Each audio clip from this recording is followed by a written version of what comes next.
उत्तराखंडमधून बातमी येते समान नागरी कायद्याच्या मसुद्यावर शिक्कामोर्तब करण्यात आले। 6 फेब्रुवारीला विधानसभेत यूसीसी विधेयक सादर होणार आहे।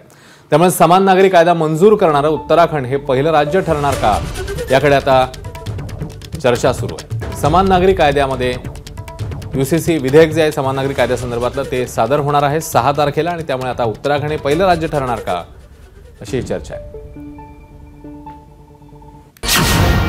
विवाहासाठी महिलेचं वय 18 वर्ष तर पुरुषांचं वय 21 वर्ष असावं।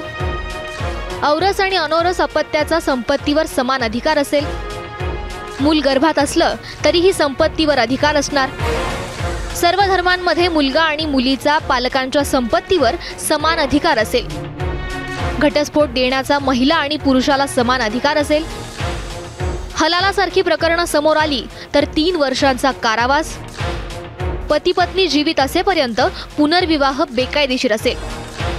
केवळ विवाहच नाही तर घटस्फोटाची नोंदणी सुद्धा बंधनकारक असणार आहे। लिव्ह इन रिलेशनची नोंदणी बंधनकारक असेल।